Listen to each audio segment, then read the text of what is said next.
Hello दोस्तों, आप सभी लोगों को बहुत-बहुत हार्दिक अभिनंदन है। हम लोग बात कर रहे हैं जीके जीएस 10 प्रश्न प्रतिदिन पर।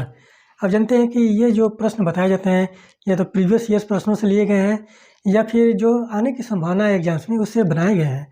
ठीक है? तो इससे आप लोग नोट्स बनाइए, ये आप लोगों के लिए हर एक एग्ज़ाम के लिए रामबाण साबित होगा। ठीक है? तो यहाँ पर ध्यान में से पढ़िएगा और अब देखेंगे कि बहुत सारे जीके जीएस के प्रश्न हो चुके हैं और 10 प्रश्न डेली बताते हैं आपको। ये हफ्ते में 7 दिन आते हैं।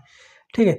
तो यानी कि 1 हफ्ते में 70 प्रश्न आपको बताते हैं और 70 प्रश्नों में आपको कम से कम 2 से 250 प्रश्न आपको बता देते हैं। ठीक है? जो एक्सप्लेनेशन होता है, जो व्याख्या होती है प्रश्नों की, वो बहुत ही ज़्यादा महत्वपूर्ण होती है। उसको से आप लोग सुनकर नोट्स बनाते रहिए और नोट्स बनाना बहुत ज़रूरी है, क्योंकि विद्यार्थी के जीवन का सफलता की जो पहली सीढ़ी मानी जाती है, वो नोट्स से ही होती है। तो अभी आप देखेंगे कि यूपीएसआई का एग्ज़ाम होने वाला है, यूपी पुलिस का एग्ज़ाम होने वाला है, यूपी लेखपाल का एग्ज़ाम होने वाला है। अभी देखेंगे कि लोक सेवा आयोग से डेट भी आ गई है एग्ज़ाम्स के, जिसमें यूपी पीसीएस के एग्ज़ाम जो है 6 दिसंबर को रखा गया है। ठीक है? अभी एसएससी से बहुत सारी वैकेंसी आने वाली है, रेलवे की बहुत सारी वैकेंसीज आई हुई हैं। अभी देखिए वो सारी चीज़ें, और उन सब में जितने भी जीके जीएस के प्रश्न पूछे जाएँगे, ये बहुत ही ज़्यादा महत्वपूर्ण भूमिका निभाएगा। तो इससे आप लोग नोट्स बनाइए, नोट्स बनाना बहुत ज़रूरी है। चलिए हम लोग बात करते हैं कि जो जीके जीएस के पहले प्रश्न पर, और बहुत सारे जीके जीएस हो गए, लगभग में 10-12 प्रश्न हो चुके हैं। तो आप लोग इसको देखते रहिए, नोट्स बनाते रहिए और एकदम बारीकी से पढ़ते रहिए, सुनते रहिए क्या बताया जा रहा है। ठीक है? ये आप लोगों के लिए एकदम रामबाण साबित होगा। ठीक है? हर एक एग्जाम के लिए। देखिए, हाथी गुम्फा का अभिलेख किस शासक से संबंधित है? ठीक है? किस राजा से संबंधित है हाथी गुम्फा का अभिलेख? आप जानते हैं कि यह जो अभिलेख है, ये है कलिंग नरेश का। ठीक है? कलिंग नरेश खारवेल का है। ठीक है? कलिंग नरेश खारवेल का यह अभिलेख है। ठीक है? तो इससे बहुत सारी जानकारियाँ मिलती हैं। बहुत ही फेमस प्रश्न है और बहुत ही ज़्यादा पूछा भी जाता था। अभिलेखों से ये प्रश्न पूछ लिए जाते हैं। हाथी गुम्फा का अभिलेख हो गया, जूनागढ़ का अभिलेख हो गया। ये 2 अभिलेख एकदम हमेशा ध्यान में रखिए कि क्या चीज़ें हैं, किस शासक से संबंधित हैं। ठीक है? तो और इसी कलिंग नरेश खारवेल का हाथी गुम्फा अभिलेख में ही और देखेंगे कि कलिंग युद्ध का वर्णन मिलता है। कलिंग युद्ध आप देखेंगे कि अशोक ने कलिंग पर आक्रमण किया था और उस युद्ध के बाद अशोक ने वहाँ पर अपनी युद्ध नीतियाँ त्याग दिया। लेकिन यहाँ पे एक बात ध्यान में रखिएगा कि अशोक ने अपनी युद्ध नीतियाँ तो त्याग दिया था, लेकिन वो युद्ध के लिए हमेशा तत्पर रहता था। ठीक है? हमेशा तैयार रहता था। और अशोक का जितना बड़ा साम्राज्य है, आप देखिए इतिहास जब हम लोग पढ़ेंगे तो उसमें आपको बताएँगे कि अशोक किस प्रकार का शासक था। ठीक है? खारवेल से संबंधित अशोक के बहुत सारे अभिलेख मिले हैं। लगभग में 40 प्लस अभिलेख हैं, 14 बड़े शिलालेख हैं, 13 बड़े शिलालेख हैं और 13वां 14 बड़े हैं। 13वें शिलालेख में ही पता चलता है कि कलिंग का युद्ध हुआ था। ठीक है? 261 ईसा पूर्व में हुआ था। ठीक है? 261 में है। फिर इसको देखिए कि रुद्रदामन का जूनागढ़ का अभिलेख है। ठीक है? जूनागढ़ का अभिलेख। ऐसा कोई एग्ज़ाम नहीं जिसमें ये जूनागढ़ का अभिलेख पूछा ना गया हो। ठीक है? बहुत ही फेमस, बहुत ही शानदार। इसमें क्या मिलता है, जूनागढ़ के अभिलेख में सुदर्शन झील के निर्माण की बात मिलती है। ठीक है? सुदर्शन झील के निर्माण। और सुदर्शन झील कहाँ बनाया गया था? गुजरात के गिरनार पर्वत पर। और किसके द्वारा बनाया गया था? आप देखेंगे कि जो वहाँ पर चंद्रगुप्त मौर्य का है, उसका जो मंत्री है पुष्यगुप्त। चंद्रगुप्त मौर्य के मंत्री पुष्यगुप्त के द्वारा वहाँ पर गुजरात में गिरनार पर्वत पर वहाँ पर एक झील का निर्माण कराया गया, जिसका नाम वहाँ पर क्या है? सुदर्शन झील बोला गया था। और सुदर्शन झील का उद्धार कराने में बहुत सारे शासक हैं और यहाँ पर देखेंगे कि गुप्त वंश के शासकों ने भी यहाँ पर सुदर्शन झील का उद्धार कराया, निर्माण कराया है, बनवाया है। ठीक है? तो यहाँ पर ध्यान में रखिएगा। यानी कि खारवेल से में भी, हाथी गुम्फा अभिलेख में भी अशोक, वहाँ पर मौर्य वंश के शासन की जानकारी मिलती है और यहाँ पर जूनागढ़ अभिलेख से भी मौर्य वंश की जानकारी मिलती है। फिर इसका देखिए जो दूसरा प्रश्न है, पुष्यमित्र शुंग जो है, आप देखेंगे कि जब मौर्य वंश का अंत होता है मगध पर, तो वहाँ पर उसके बाद ब्राह्मण राजवंशों की स्थापना होती है। 3 ब्राह्मण राज्य हैं, शुंग, कण्व और सातवाहन। ठीक है? यहाँ पर ध्यान रखिएगा कि शुंग, कण्व और सातवाहन। तो उसके बाद जो आते हैं, आप देखेंगे कि गुप्त आ जाएंगे। ठीक है? तो पुष्यमित्र शुंग के द्वारा 2 अश्वमेध यज्ञ कराए गए। और अश्वमेध यज्ञ आप जानते हैं कि ये किसका प्रतीक होता है? ये शक्ति प्रदर्शन का प्रतीक है, शक्ति का प्रतीक है। अब देखेंगे कि रामायण महाभारत में भी यहाँ पर अश्वमेध यज्ञ के बारे में जानकारी मिलती है।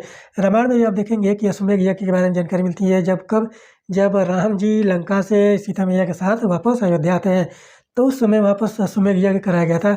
तो अश्वमेध यज्ञ के द्वारा देखेंगे कि लव कुश ने वहाँ पर घोड़े को पकड़ लिया था।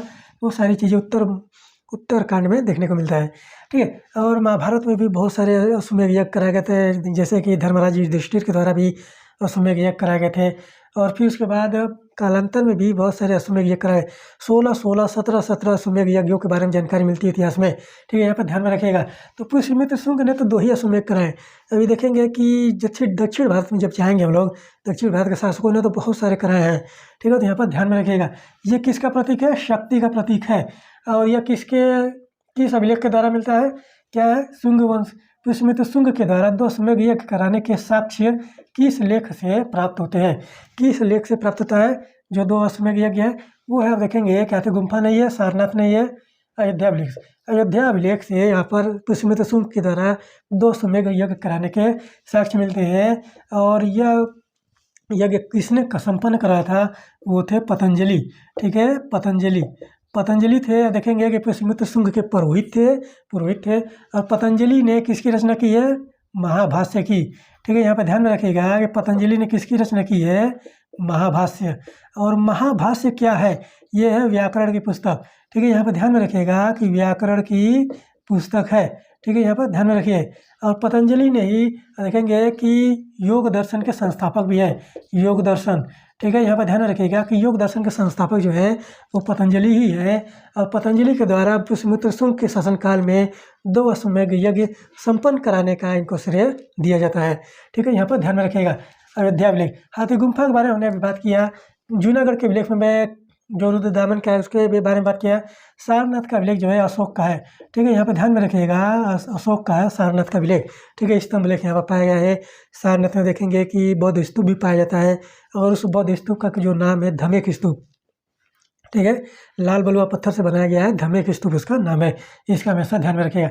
फिर इसको देखिए कि तीसरा प्रश्न जो है पुस्तक से है और शानदार प्रश्न है कि रसिक प्रिया, ठीक है। रसिक प्रिया नामक पुस्तक की रचना किसने की है?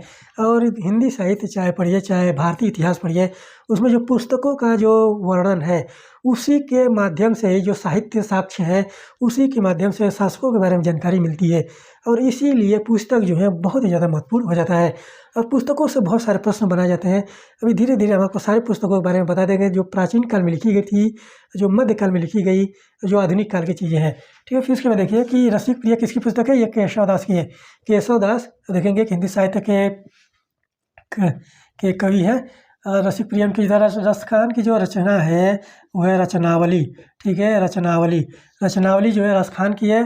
तुलसीदास की आप देखेंगे कि बहुत सारी रचनाएं हैं, जैसे कि कवितावली, दोहावली, रामचरितमानस, ठीक है। ये सारी चीज़ें जो है तुलसीदास के द्वारा लिखी गई थी।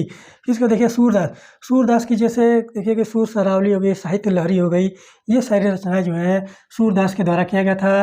और तुलसीदास के द्वारा जो कवितावली, दोहावली, ये सारी चीज़ें रचना की गई थी। रामचरितमानस इन्होंने लिखा है, ठीक है। जो हिंदू धर्म का जो प्रामाणिक ग्रंथ है रामचरितमानस, वो इनके तुलसीदास के द्वारा ही लिखा गया था।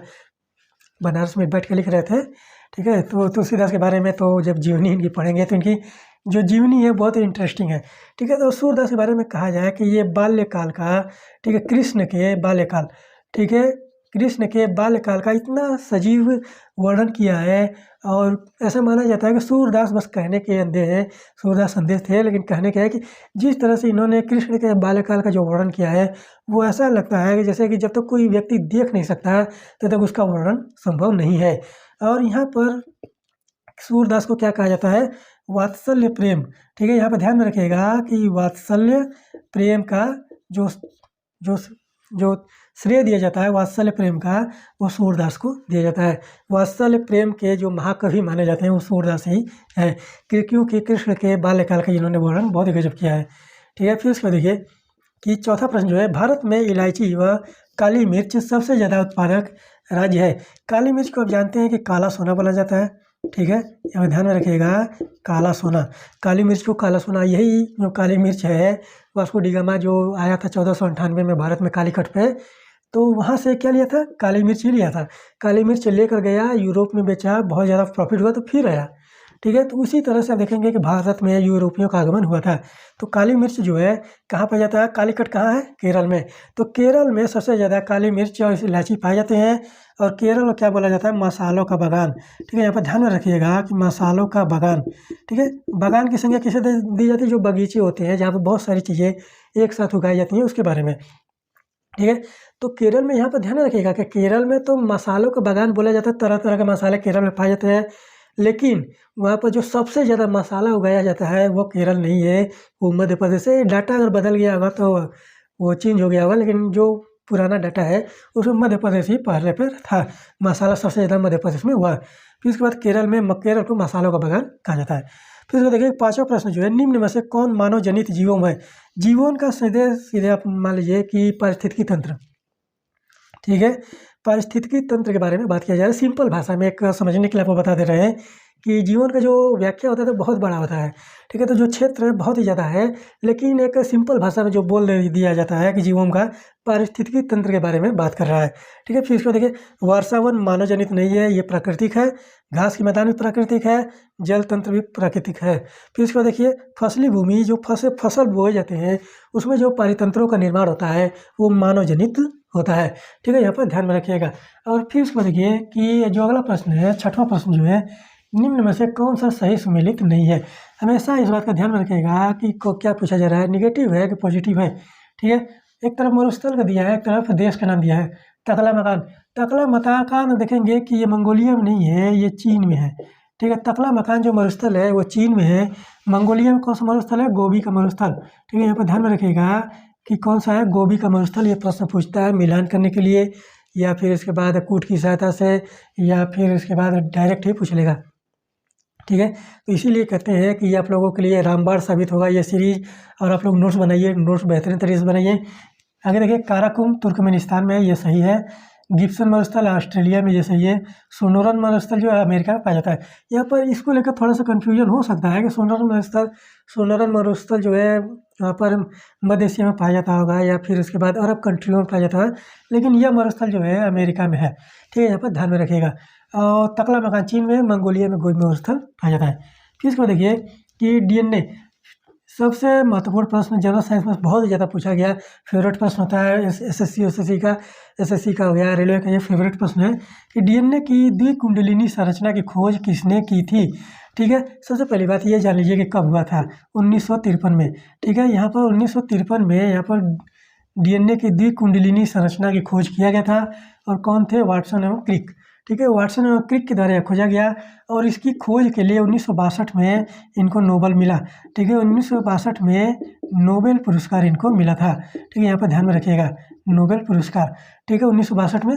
और 1953 में वाटसन और क्रिक के द्वारा डीएनए के द्विकुंडलिनी संरचना की खोज की गई थी। इसके बारे में हम लोग पढ़ेंगे जब जीव विज्ञान वैसे तो हम लोग, वैसे तो हमारा सब्जेक्ट नहीं है, लेकिन जीव विज्ञान में जो पढ़ाएगा वो बताएगा आपको। ठीक है, फिर इसका देखिए ये 8वां प्रश्न जो है, भारतीय संविधान का भाग दो भागों से प्रश्न पूछा जाता है। कितने भाग हैं? 22 भाग है। 22 भाग है, 12 अनुसूचियां हैं, 395 अनुच्छेद हैं। ठीक है, यहाँ पर ध्यान में रखिएगा। भारतीय संविधान में मूल संविधान की बात हम कर रहे हैं।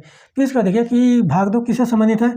संघ एवं राज्य क्षेत्र, भाग 1 है। ठीक है, यहाँ पर ध्यान में रखिएगा। नागरिकता जो है भाग 2 है, यही ऑप्शन का सही है। मूल अधिकार जो है भाग 3 है, यहाँ पर ध्यान में रखिएगा। और राज्य के नीति निर्देशक जो है भाग 4 है। डीपीएसपी बोला जाता है। ठीक है, DPSP, directive principle of state policy. ठीक है, यहाँ पर ध्यान में रखिएगा। और यहाँ पर ध्यान में रखिए, भारत में एकल नागरिकता है। ठीक है, एकल नागरिकता है, लेकिन किसी संदर्भ में यहाँ पर दोहरी नागरिकता भी देने का प्रावधान है। ठीक है, यहाँ लेकिन जो प्रावधान है भारतीय संविधान में वो एकल नागरिकता के बारे में बात किया गया है। मूल अधिकार अमेरिका के संविधान से लिया गया है, यहाँ पर ध्यान में रखिएगा। मूल अधिकार जो है यूएसए के संविधान से लिया गया है। और राज्य के नीति निर्देशक तत्व जो है वो कहाँ से है? आयरलैंड के संविधान से। ठीक है, आयरलैंड के संविधान से। ठीक है, ये बात हमेशा ध्यान में रखिएगा। इस बात का भाग और अनुच्छेद से प्रश्न बन जाते हैं, तो जब पॉलिटी हम लोग पढ़ेंगे तो वहाँ पर वो सारी चीज़ें देखा जाएगा। फिर इसको देखिए कि 9वां प्रश्न, अगला प्रश्न जो है, भारतीय संविधान सभा की अंतिम बैठक कब हुई थी? ठीक है, अंतिम बैठक कब हुई थी यहाँ पर ध्यान में रखिएगा। भारतीय संविधान सभा से बहुत सारे प्रश्न बनाए जाते हैं। सबसे पहले तो गठन किसके द्वारा? कैबिनेट मिशन के द्वारा इसका सुझाव दिया गया था गठन करने की। कौन सा है? Cabinet mission. ठीक है, कैबिनेट मिशन। और कैबिनेट मिशन कब आया था? 1946 में। ठीक है, यहाँ पर ध्यान में रखिएगा कि 1946 में कैबिनेट मिशन आया था। स्टैफर्ड क्रिप्स ठीक है, एवी अलेक्जेंडर, ठीक है, तो ये लोग इसके सदस्य थे। ठीक है, तो 1946 में गठन हुआ कैबिनेट मिशन का। कैबिनेट मिशन ने 1946 में ही भारतीय संविधान में सभा के गठन की बात की गई थी। और कब हुआ? 7 दिसंबर। ठीक है, यहाँ पर ध्यान में रखिएगा कि 7 दिसंबर 1946, 7 दिसंबर 1946 को, 7 दिसंबर नहीं है, 9 दिसंबर है। ठीक है, यहाँ पर ध्यान में रखिएगा, 7 दिसंबर नहीं, 9 दिसंबर। 9 दिसंबर 1946 को भारतीय संविधान सभा का गठन किया गया। और पहले तौर पर आप देखेंगे कि सच्चिदानंद सिन्हा, ठीक है, यहाँ पर ध्यान में रखिएगा कि सच्चिदानंद सिन्हा ये अस्थायी अध्यक्ष बने। अस्थायी, यहाँ पे ध्यान में रखिए, अस्थायी बने, अस्थायी अध्यक्ष बने थे 9 दिसंबर 1946। फिर उसके बाद 11 दिसंबर 1946, 11 दिसंबर 1946 को सर्वसम्मति से राजेंद्र प्रसाद, कौन बने? डॉक्टर राजेंद्र प्रसाद। ठीक है, यहाँ पे ध्यान में रखिएगा, डॉक्टर राजेंद्र प्रसाद संविधान सभा के स्थायी अध्यक्ष क्या थे? स्थायी अध्यक्ष। ठीक है, यहाँ पे ध्यान में रखिए, स्थायी अध्यक्ष बना गया। और फिर उसके बाद 13 दिसंबर, ठीक है, बहुत ही ज़्यादा महत्वपूर्ण डेट है 13 दिसंबर 1946 का। इसी दिन भारतीय संविधान सभा में वहाँ पर उद्देश्य प्रस्ताव लाया गया था। ठीक है, यहाँ पर ध्यान में रखिएगा कि उद्देश्य प्रस्ताव, ठीक है, उद्देश्य प्रस्ताव किसने लाया? JL नेहरू, पंडित जवाहरलाल नेहरू। ठीक है, यहाँ पर ध्यान में रखिएगा कि पंडित जवाहरलाल नेहरू ने यहाँ पर 13 दिसंबर 1946 को उद्देश्य प्रस्ताव भारतीय संविधान सभा में पेश किया। और 22 जनवरी 1947 को, यहाँ पर ध्यान में रखिएगा कि 22 जनवरी 1947 को वहाँ पर भारतीय संविधान सभा के द्वारा उद्देश्य प्रस्ताव को स्वीकार कर लिया गया। और उद्देश्य प्रस्ताव में ही भारतीय संविधान की प्रस्तावना की झलक देखने को मिलती है। यानी कि ये कह सकते हैं कि उद्देश्य प्रस्ताव में जो चीज़ें लिखी गई थी उसी के आधार पर भारतीय संविधान की प्रस्तावना बनाया गया था। ठीक है, तो ये बात ध्यान में रखिएगा। 15 अगस्त 1947 को वहाँ पर देखिए भारत आज़ाद हुआ था। और पहले हम बात कर लेते हैं कि अंतिम बैठक हुई थी 24 जनवरी 1950 को।